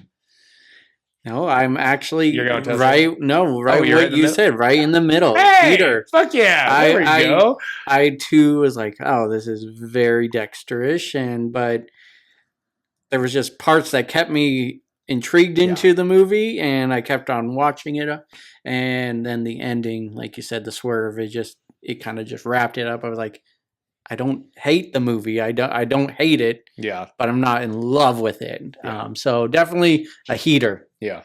Damn, I'm actually really proud of that then, because I was the whole time I was watching it, I was like, We never really talked parameters around toasted or trash. Can we go down the middle? Is there a middle, or do we have to just pick one or the other? And I was like, I can't do it either way. So that worked out perfect. I'm trying to pick movies that I also haven't seen, so I am developing a toasted or trash as I'm watching it. Yeah. And giving it to you at the same time. So yeah. But no, definitely thought that was a heater. Yeah. Awesome. All right. So the one I gave Tim was the Peanut Butter Falcon. Shia LaBeouf. Dakota Johnson. Yeah, Dakota Johnson. I was thinking Fanning. I was like, I know it's not Dakota Fanning, but it's the only Dakota that was popping in my mind. And essentially, Shia LaBeouf's character is kind of on the run, and he befriends a person with Down syndrome along the way. And Dakota Johnson's character is like a nurse of sorts at like the care facility that the person with Down syndrome was at, and she kind of like he escaped, and then she goes after him to try to find him because they're friends. And yeah, I'll leave it at that. Tim, what do you think? Well, this was a first time watch for me. Perfect. So I was like, I could definitely have seen you seeing this, but I was like, I'm going to give it to you anyway. Yeah. No, this was a first time, and it was a good movie, man. It was had emotion, had humor. It was nice seeing Shia LaBeouf. I'm a big fan of Shia LaBeouf, and I know he's kind of went off the wagon, but I know this was back in also 2019, I believe as well. So this was post wagon, too. This was a part of his like indie film kind of comeback, resurgence. Yeah, exactly. He and put so Peanut Butter Falcon and the Tax Honey Collector. Boy. And Tax Collector came out a year later, but thoroughly enjoyed the movie. I thought it had everything, and I couldn't stop watching it. So I thought it was toasted, and I'm going to say you thought it was toasted. I did, 100%. Yeah. It gets at your heartstrings. Man. Like, and it's got pro wrestling in it, too. Yeah. Like, Stick the Snake fucking Roberts, he's baby. on the Mick way, Foley. He's on the way to go try to be a pro wrestler. And they finally get if we can't relate to that, I don't know what we can. And Shia LaBeouf, who the entire time has made it very clear he's out for himself, has a change of heart and sticks up for this kid and gets this kid a spot at a little, backyard show in a ring. And that's all that the kid wanted. And, he goes out and puts on a match. And I don't tear up at very many movies. But this one had me getting a little misty. Same here. For sure, man. It's such a good movie. I would watch it again and again, honestly. Absolutely. It's one it's good. I'm sorry, I don't mean to interrupt. No, you're good. It's great seeing that from Shia LaBeouf. After all the legal issues, bad publicity, domestic stuff. Yeah. Seeing just a solid dramatic performance from a man with the talent of Shia LaBeouf. My hat's off to him. Yeah, agreed. Toasted. This movie hits me a little differently because I see things from a different perspective. Being a teacher, I teach kids with disabilities in every single one of my classes, and I see the good, and I also see a lot of the bad. And so, seeing a movie like this put together by somebody like Shia LaBeouf, who has had the shit he's been through, the shit that he's caused too, that's like the emotional part for me is like seeing like, I feel like it had an even deeper message to it, that it was like everybody can have a good side, and everybody can have that moment. You know what I mean? So it, I'm happy you enjoyed it, because that was one where I was like, I'm giving this to you because it fits both our segments. You know? Yeah, absolutely. Yeah. Hells yeah. Toasted or trash. We're doing the Blockbusters trail once again. Here we go. We could not do it normal last time we did it. Tim gave me 2 actors. I had to connect them. Well, we have a guest for the first time. We utilized all 3 of our significant others, our ladies. My wife wrote one name of an actor or actress down. Tim's girlfriend wrote a name of an actor or actress down. And then Nathan's girlfriend wrote the name of an actor or actress down. What we are going to do is we are going to open this. This is on the paper right here in the ring. We have not seen these names yet. We do not know what they are. We are going to reveal them live. And then we are going to have a 3-way race to try to connect them. My wife's name to Tim's girlfriend's name, but utilizing Nathan's girlfriend's name in the middle. Well, it just has to be in between, right? It doesn't have to be directly in the middle. But so person A to person C with person B somehow connected in between. And this is the first time we're ever doing this. All three of us have played this game multiple times with each other over the course of what we were talking about, 20 years that we've all known each other. Obviously longer. We're brothers, but 20 years for the three of us fully. We've been playing this game for a long time, and I don't know that any of us have ever done one like this. It's very unique. So I've been playing over the last week. Yeah. Unbeknownst to me, I didn't know that I was going to be on the show until less than 12 hours ago, probably. Yeah, pretty close. And so I did not know about this. I have been playing this game at work with my coworkers all week, so I'm warm. We have added stipulations. I got so good at it, I'm not allowed to use the MCU anymore. I'm not allowed to use Expendables anymore. There's so many places you can go. So I've never done one like this, though, where I have to go through a specific other person. Have we verified that these names are not in movies together? Nope. So if they are, we're just going to ignore that. Or... Yeah, probably ignore that if they are in something together, right? Because you'd have to. I guess not really, because it just the starting and ending can't be in a movie together, right? But if the name Tally wrote, if the name your girlfriend wrote is in a movie with one of the others, that's in the middle. You can use that. I would say, right? So still minimum 2 steps, but the other two can't be in a movie together because you have to use the one in the middle. Okay, and what does the fastest mean? Time-wise or steps-wise? I guess just whoever says, I got it. So first. That, or I was thinking we could all just go until all three of us say, I got it. And then whoever gets in the fewest steps. Whoever gets it in the fewest connections. Is I like that. Okay. Right? But maybe I guess we don't necessarily have to put a full time limit on it because we can just cut the downtime. But the few moments later will come into play here. Yeah. All right. No phones. All right.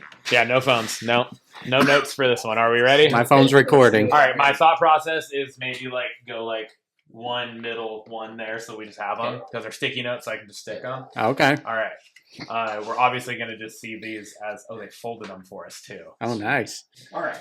We got them. We got them sticky. 3, 2, 1, fold. Okay. We have Taylor Lautner to John Travolta through Lucy Liu. Okay. Lucy Liu. I know. Okay. And we start now. 3, 2, 1, go.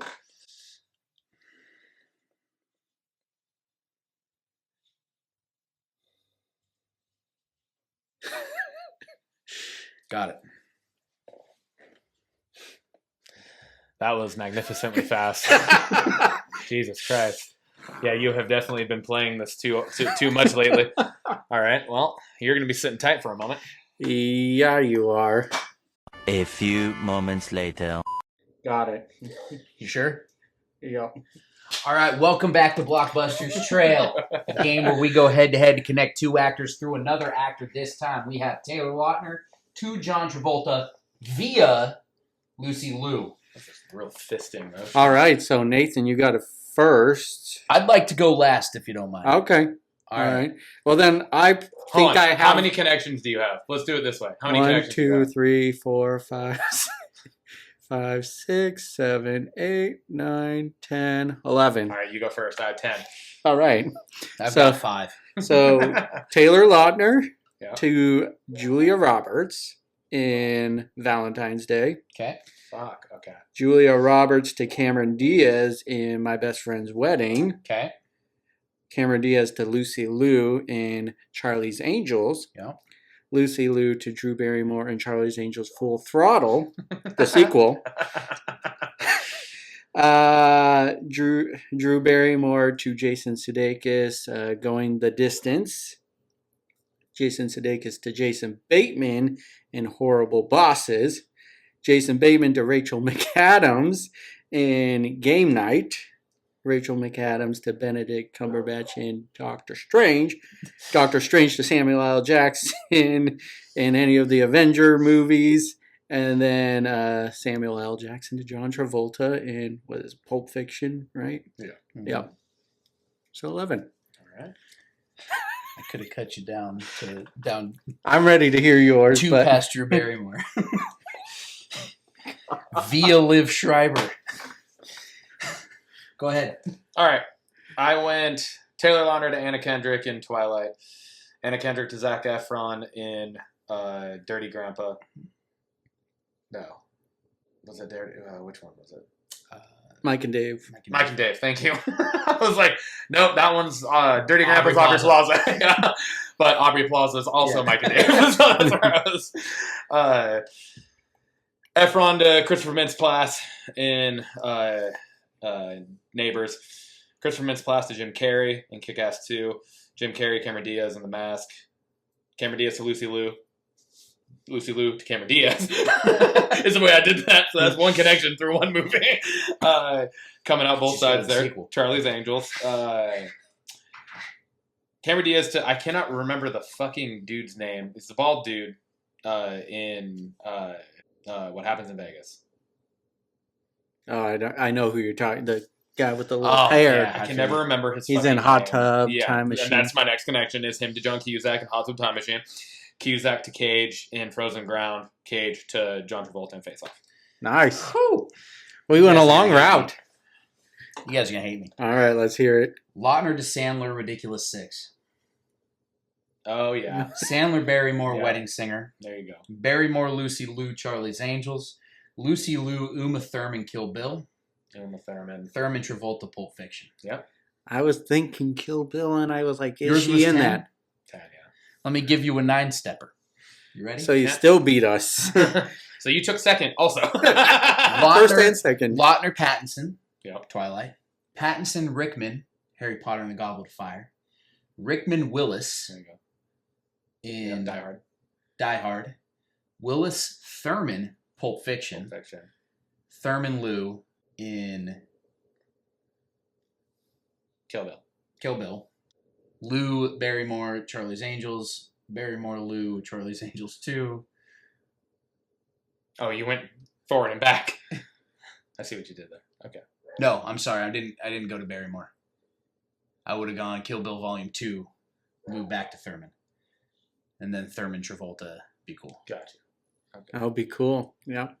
You also could have gone, because you used Drew Barrymore, right? Yeah. Drew Barrymore, Liv Schreiber in Scream. Oh, duh. Which I'm surprised you didn't get that one. Liv Schreiber, Hugh Jackman, X-Men Origins Wolverine, Jackman, Travolta, Swordfish. Yep.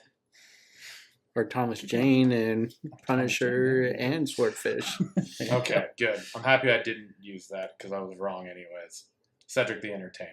I was thinking Cedric the Entertainer's character in Be Cool was Bernie Mac. No. And that's where I was like, I don't think it is, but I was like, I really think it is. But I was like, all right, I'm not going to use it because I'm not sure. Different Yeah. King of Comedy. Because that would have changed the whole thing. All right, that was a tough one. Way to go. Do I get a goblet? No. Is there a You get trophy? you get No. a good handshake. Thanks, though. guys. I Yeah, appreciate man. it. All right. All right, here we Cool, go. Let's do it. We are.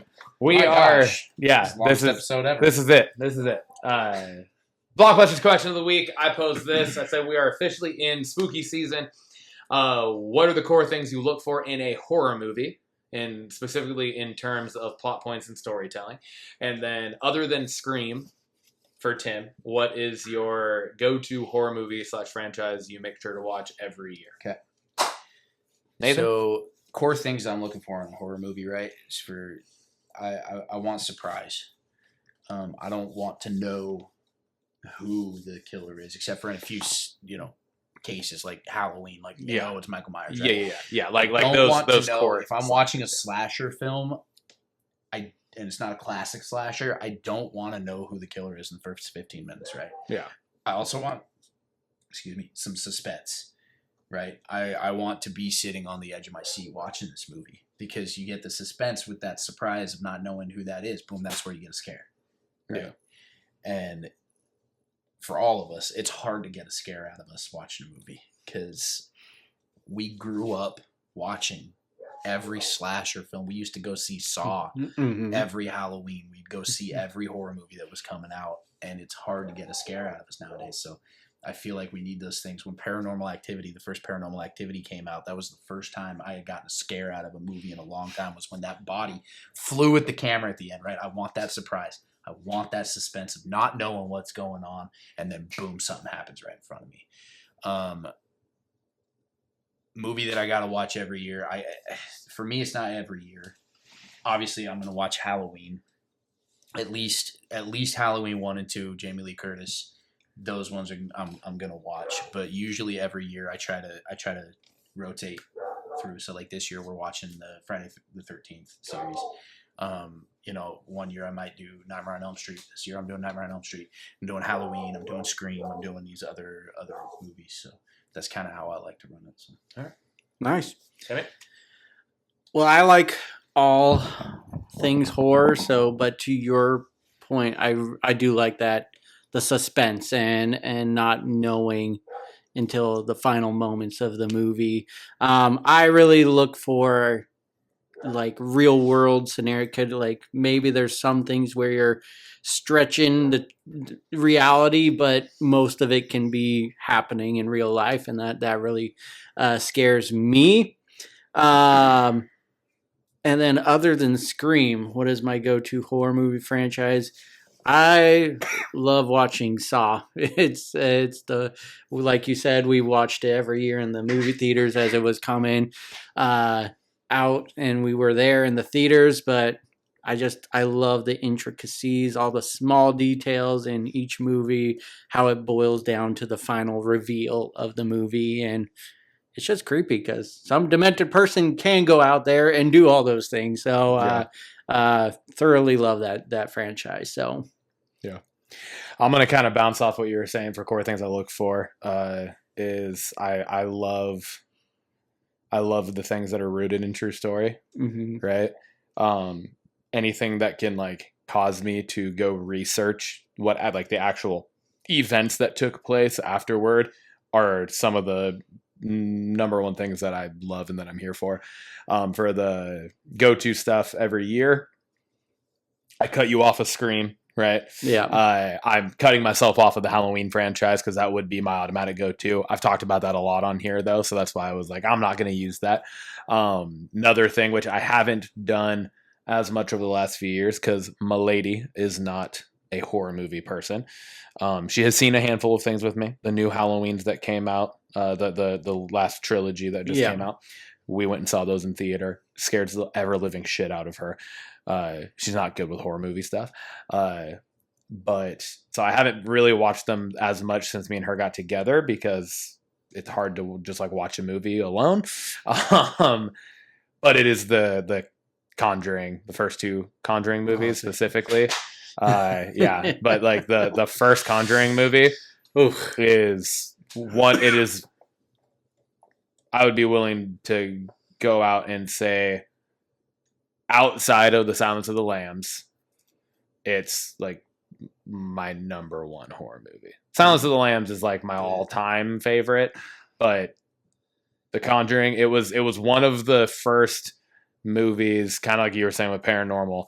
Like the paranormal stuff, that the Paranormal Activity movies didn't really freak me out that much. Like obviously there were the jump scare stuff, but there were moments in The Conjuring that legitimately made me uncomfortable and like uneasy. When hands when she's sitting on the stairs, with the match, and the hands just come out of the darkness. Do goosebumps, dude. No, like still the number one thing for me that made that I was like, oh fuck, like I was like physically uncomfortable was towards the end when the priest dude reaches through the floorboards and grabs her head, and she's like shifting in and out of her and the demon, and that whole just like, I was just like, oh God. I was like, it was just like, fuck me, man. So like, but those, and again, that's the whole Conjuring universe is rooted in true events. Yeah. Right. Like the whole Ed and Lorraine Warren, they are like real people who actually have the fucking museum with all these haunted things, with the actual Annabelle doll and all of the little, you know, Horcruxes almost, if you will. If right? you Like, ever get the chance to go, if you go to Vegas, if you get the chance to go to Zach Baggins Haunted Museum, I don't know if you're familiar with Zach Baggins from Ghost Adventures, I think. either way. That sounds familiar. Some show. He has a haunted museum in Vegas, and he actually has a lot of the Warren artifacts there. Oh, wow. Like, there's some fucking creepy shit there. And Yeah. like, it makes you, if you don't believe in paranormal shit, you still will feel some shit. Yeah. Like, it's creepy. It just standing, like, he's got fucking Dr. Kevorkian's fucking kill van. Oh, wow. Yeah. Like fucking Holy crazy cow. shit. Yeah. It's That's pretty wild. good. You should go there if you get the chance to. Especially if you believe in paranormal, like I do. Go see Zach Baggins Haunted Museum in Vegas. Go do it. Nice. Awesome. Well, dudes, Well, dudes. first episode with a guest on. First time doing a couple other things that we did today. Hold on, I gotta get a sip. I'm empty. Cheers, episode 18. Episode 18. Thanks for having me on. Hell yeah. Keep watching. Subscribe. You know, whatever.